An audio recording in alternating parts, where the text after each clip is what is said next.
विवेचना में आज कहानी भारत का संविधान बनाने वाले बाबा साहेब भीमराव अंबेडकर की।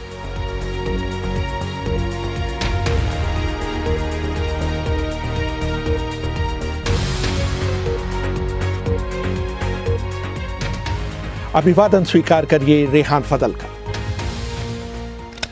दिलचस्प बात यह है कि भारत की दो महान शख्सियतों भीमराव अंबेडकर और महात्मा गांधी के बीच कभी नहीं बनी। दोनों महान व्यक्तियों के बीच कई मुलाकातें हुई, लेकिन वो अपने मतभेदों को कभी नहीं पाट पाए।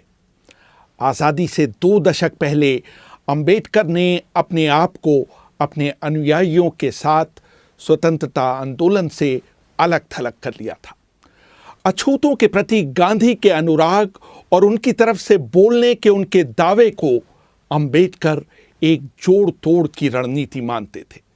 जब 14 अगस्त 1931 को गांधी से उनकी मुलाकात हुई थी, तो गांधी ने उनसे कहा था, मैं अछूतों की समस्याओं के बारे में तब से सोच रहा हूं जब आप पैदा भी नहीं हुए थे। मुझे ताज्जुब है कि इसके बावजूद आप मुझे उनका हितैषी नहीं मानते। धनंजय कीर अंबेडकर की जीवनी doctor Ambedkar life and mission में लिखते हैं।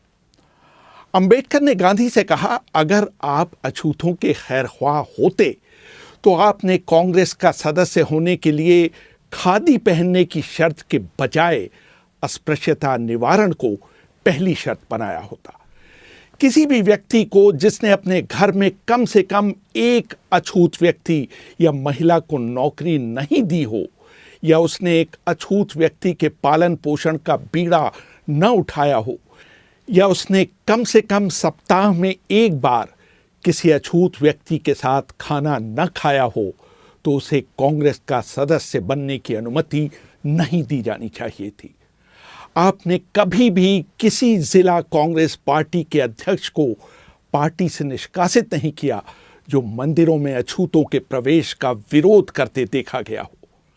26 फरवरी 1955 में जब बीबीसी ने अंबेडकर से गांधी के बारे में उनकी राय जाननी चाहिए, तो उन्होंने साफ शब्दों में कहा, I feel quite surprised at the interest which the outside world, Western world particularly, seems to be taking in Mr. Gandhi. I cannot understand that. So far as India is concerned, he was, in my judgment, an episode. Ambedkar कह रहे थे, मुझे इस बात पर काफी हैरानी होती है कि पश्चिम गांधी में इतनी दिलचस्पी क्यों लेता है।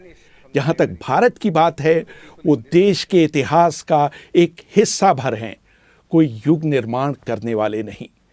गांधी की यादें इस देश के लोगों के जहन से जा चुकी हैं। अंबेडकर अपने ज़माने में भारत के संभवतः सबसे पढ़े लिखे व्यक्ति थे। उन्होंने मुंबई के मशहूर एल्फिंस्टन कॉलेज से बीए की डिग्री ली थी।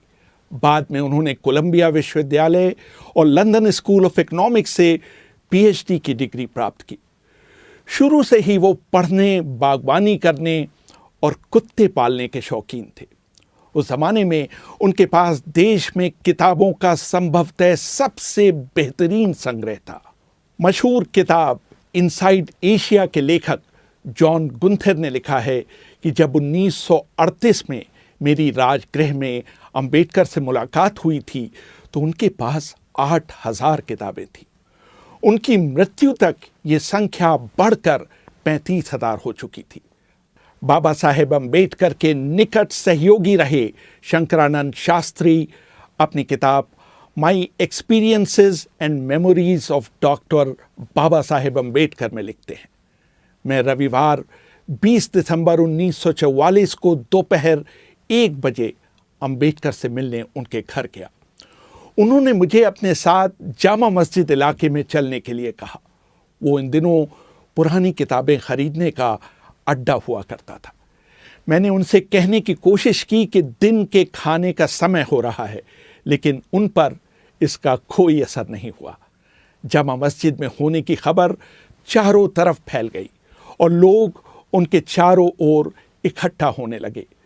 इस भीड़ में भी उन्होंने विभिन्न विषयों पर करीब 2 दर्जन किताबें खरीदी। वो अपनी किताबें किसी को भी पढ़ने के लिए उधार नहीं देते थे। वो कहा करते थे कि अगर किसी को उनकी किताबें पढ़नी हैं तो उसको उनके पुस्तकालय में आकर उन्हें पढ़ना चाहिए। किताबों के प्रति उनकी भक्ति इस हद तक थी कि वह सुबह होने तक किताबों में ही लीन रहते थे। अंबेडकर के एक और अनुयायी नामदेव निमगड़े अपनी किताब in the tiger shadow the autobiography of an Ambedkarite में लिखते हैं, रात में अंबेडकर अपनी पढ़ाई में इतने खो जाते थे कि उन्हें बाहरी दुनिया का कोई ध्यान नहीं रहता था। एक बार देर रात मैं उनकी स्टडी में गया और उनके पैर छू लिए। किताबों में डूबे अंबेडकर बोले, टॉमी ये मत करो। मैं थोड़ा अचंभित हुआ। जब बाबा साहब ने अपनी आंख ऊपर उठाई तो मुझे देखकर वो झेंप गए। वो पढ़ने में इतने ध्यानमग्न थे कि उन्होंने मेरे स्पर्श को कुत्ते का स्पर्श समझ लिया। अंबेडकर की जीवनी लिखने वाले धनंजय कीर लिखते हैं, अंबेडकर पूरी रात पढ़ने के बाद भोर में सोने जाते थे। सिर्फ 2 घंटे सोने के बाद वो थोड़ी कसरत करते थे। उसके बाद वो नहाने के बाद नाश्ता किया करते थे। अखबार पढ़ने के बाद वो अपनी कार से कोर्ट जाते थे। इस दौरान वो उन किताबों को पलट रहे होते थे जो उस दिन उनके पास डाक से आई होती थी। कोर्ट समाप्त होने के बाद वो किताब की दुकानों का चक्कर लगाया करते थे और जब वो शाम को घर लौटते थे तो उनके हाथ में नई किताबों का एक बंडल हुआ करता था। जहां तक बागवानी का सवाल है, दिल्ली में उनसे अच्छा और दर्शनीय बगीचा किसी के पास नहीं था। एक बार ब्रिटिश अखबार डेली मेल ने भी उनके गार्डन की तारीफ की थी। वो अपने कुत्तों को भी बहुत पसंद करते थे।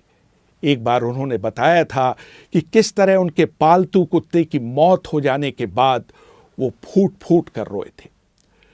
कभी कभी छुट्टियों में बाबा साहेब खुद खाना बनाते थे और लोगों को अपने साथ खाने के लिए आमंत्रित करते थे। अंबेडकर के साथ काम कर चुके देवी दयाल लिखते हैं, 3 सितंबर 1944 को उन्होंने अपने हाथ से खाना बनाया और 7 पकवान बनाए। इसे बनाने में उन्हें 3 घंटे लगे। उन्होंने खाने पर दक्षिण भारत अनुसूचित जाति फेडरेशन की प्रमुख मीनाम्बल शिवराज को बुलाया। वो ये सुनकर दंग रह गईं कि भारत की एग्जीक्यूटिव काउंसिल के लेबर सदस्य ने उनके लिए अपने हाथों से खाना बनाया है। बाबा साहेब को मूली और सरसों का साग पकाने का बहुत शौक था। अंबेडकर को न तो नशे की किसी चीज का शौक था और न ही वो धूम्रपान किया करते थे। एक बार जब उन्हें खांसी हो रही थी तो मैंने उन्हें पान खाने का सुझाव दिया। उन्होंने मेरे अनुरोध पर पान खाया जरूर, लेकिन अगले ही सेकंड उसे ये कहते हुए थूक दिया कि यह बहुत कड़वा है। वो बहुत साधारण खाना खाते थे जिसमें बाजरे की एक छोटी रोटी, थोड़ा चावल, दही और मछली के 3 टुकड़े हुआ करते थे। घर पर सुदामा को अंबेडकर के काम में मदद के लिए रखा गया था। एक दिन सुदामा जब देर रात फिल्म देखकर लौटे तो उन्होंने सोचा कि उनके घर के अंदर घुसने से बाबा साहेब के काम में विघ्न पड़ेगा, जो कि उस समय पढ़ने में तल्लीन थे। वो दरवाजे के बाहर ही जमीन पर सो गए। आधी रात के बाद जब अंबेडकर ताज़ी हवा लेने बाहर निकले तो उन्होंने दरवाजे के बाहर सुदामा को सोते हुए पाया। वो बिना आवाज किए अंदर चले गए। जब अगले दिन सुबह सुदामा की नींद खुली तो उन्होंने पाया कि बाबा साहेब ने उनके ऊपर अपना ओवरकोट डाल दिया है। 31 मार्च 1950 को मशहूर उद्योगपति घनश्याम दास बिड़ला के बड़े भाई जुगल किशोर बिड़ला अंबेडकर से मिलने उनके निवास स्थान पर आए। कुछ दिनों पहले बाबा साहेब ने मद्रास में पेरियार की उपस्थिति में हजारों लोगों के सामने भगवद गीता की आलोचना की थी। बाबा साहेब के सहयोगी रहे शंकरानंद शास्त्री अपनी किताब my experiences and memories of doctor Baba Saheb Ambedkar में लिखते हैं। बिड़ला ने उनसे सवाल किया कि आपने गीता की आलोचना क्यों की, जो कि हिंदुओं की सबसे बड़ी धार्मिक किताब है। उनको इसकी आलोचना करने के बजाय हिंदू धर्म को मजबूत करना चाहिए था। जहां तक छुआछूत को दूर करने की बात है तो वो इसके लिए 10 लाख रुपए देने के लिए तैयार है। इसका जवाब देते हुए अंबेडकर ने कहा था, मैं अपने आप को किसी को बेचने के लिए नहीं पैदा हुआ हूं। मैंने गीता की इसलिए आलोचना की थी क्योंकि इसमें समाज को बांटने की शिक्षा दी गई है। बाबा साहेब मौज मस्ती के लिए कभी बाहर नहीं जाते थे। उनके सहयोगी रहे देवी दयाल लिखते हैं, हालांकि वो जिमखाना क्लब के सदस्य थे, लेकिन वो शायद ही वहां गए हों। जब भी वो कार से अपने घर लौटते थे तो वो सीधे अपने पढ़ने की मेज पर जाते थे। उनके पास अपने कपड़े बदलने का भी समय नहीं रहता था। एक बार वो एक film a tale of two cities देखने गए। उसे देखते समय उनके मन में कोई विचार कौंधा और वो फिल्म बीच में ही छोड़कर घर लौटकर उन विचारों को लिखने लगे। वो घर के बाहर खाना नहीं पसंद करते थे।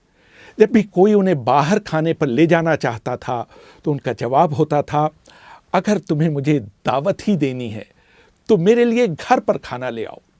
मैं घर से बाहर जाने वाला नहीं। बाहर जाने, वापस आने और व्यर्थ की बातों में मेरे कम से कम 1 घंटा बर्बाद होगा।